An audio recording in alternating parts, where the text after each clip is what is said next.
Frances McDormand's awesome. I mean, can't say she didn't deserve it, because, I mean, Nomadland deserved everything that was coming to it and more. It did not win everything coming to it, but it won. It deserved what it got. So Frances McDormand won this, but I will say, if you're looking for another powerful performance from an actress, Viola Davis in Ma Rainey's Black Bottom is fantastic. Moving on. Sidebar. I think Soul and About Time are the same movie. They have the same message. What? They have the same message. Oh, Hear me out. Because About Time, it's all about, live your life every second. I did not make that connection before this very moment. Yeah, because, live, don't waste your time doing this and that. Do the good stuff. So if you hear nothing else from this episode, If you liked Soul, watch About Time. If you liked About Time, watch Soul. Yes. Which, by the way, About Time I feel like is one of those that not many people know about. If you need motivation, watch About Time is so fun. It's amazing. About Time is great. It's also hilarious. And it has Best Actor. Now, folks, here's where we get into a bit of fiasco. The Oscars are no stranger to scandal, no stranger to confusing scenarios, or just drama in general, which, what better than a film awards show to fully encapsulate drama. But here's what happened this year. Best Picture is usually reserved for last. I know this because I never see it, because I'm always in bed by the time Best Picture comes around. I'm a grandma, I go to bed early. However, this year, I also didn't see it this year because I played at a gig in Meridian and I had just gotten back and I was tired, I was exhausted, I was not going to stay up and watch it. But, the way they did it this year was they had Best Picture, not last, not next to last, but the one before that. So it was like the second, is it second to last? Is that what that's called? Yeah, next to last. Like it was this and then Best Actress and then Best Actor. The point is, they rearranged the entire back part of the ceremony, which usually plays out as Best Actress, Best Actor, and Best Picture to finish it off. To be Best Picture, heavily favored to win Best Actor at this year's Oscars for Ma Rainey's Black Bottom, which I think well deserved. He killed it in that movie.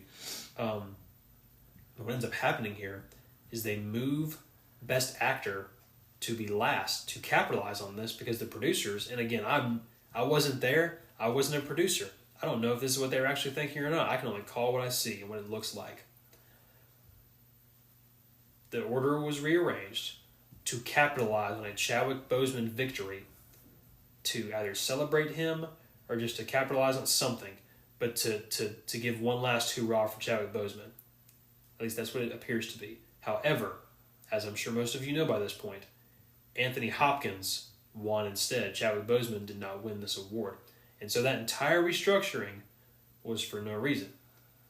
And so, I don't know, I just find that interesting. Maybe there's no malicious intent at all. Is. I don't know. It looks fishy to me. But how does it look fishy? I don't know. I don't think there's anything. Why would you change it? Because they thought Chadwick would win and he died. Then why would the Academy not tell them? Well, they probably didn't tell them that they were going to rearrange it. So why would they tell them? That's stupidity on both sides. That's so dumb. I think it's more stupid. Just don't change it. It's more stupid on whoever changed it.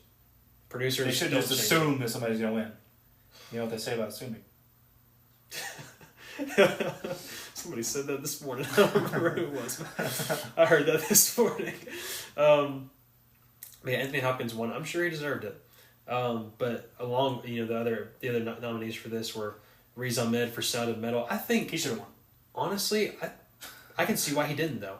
I haven't seen the other one. I haven't seen anything else. He's very good, but his versatility is much more like you can tell he's very frustrated throughout that whole movie, but it's much more like understated. Like it's not like in your face, like he's blowing up on people for the most part.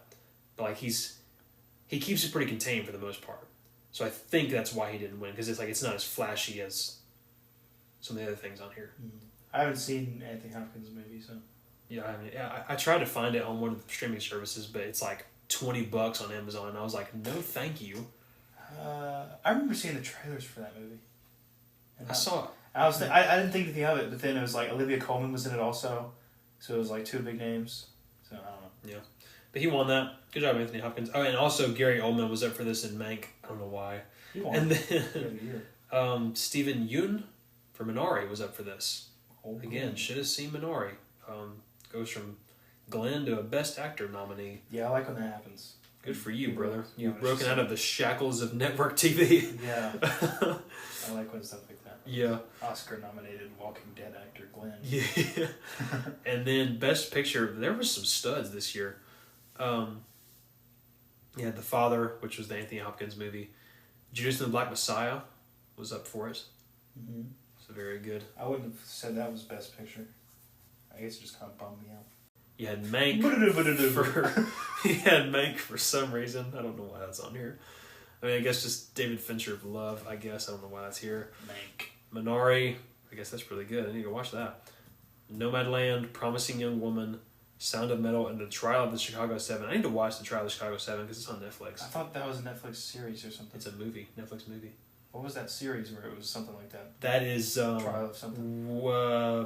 Chicago 5. I know what you're talking about. I'm trying to remember the name. There's something Park 5. No, it's Central Park 5. It's called like When They See Us, I think is its name. But the guys are called the Central Park 5 yes. or something like that. That, you talk about a thing that'll bum you out, which, I mean, very, very important. It's probably supposed to bum you out. It is. Yeah, absolutely it is. Most stuff that bums you out is probably supposed to. When They See Us, that's its name. About the... Central Park 5. Central Park 5. Mm-hmm. Yeah, that show is... that's something else. But Nomadland won this, and, you know, like I said earlier, it just very well unpacks real life and what that's like. And that's something I talked about in my review, like Middle Earth or Hogwarts, something like that, and they can just, you know, it's so much an escapism thing. But Nomadland's not that at all. Like, it's very real. And so it's just a very different kind of movie.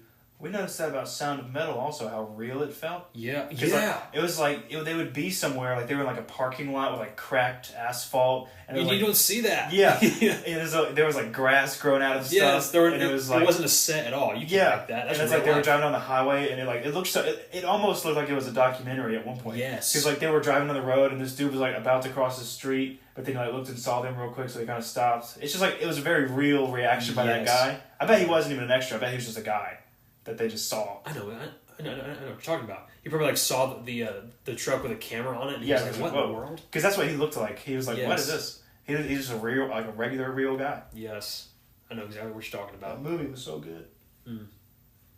Another reason Sound of Metal is good. Yes. So really, two things to take from this podcast. Number one, to go watch Soul or About Time, or both, preferably. And then number two, go watch Sound of Metal. It is a really, really cool movie.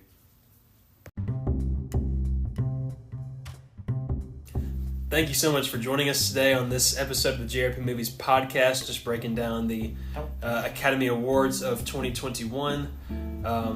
Max and I had fun just breaking all these down for you, and we hope you had fun listening.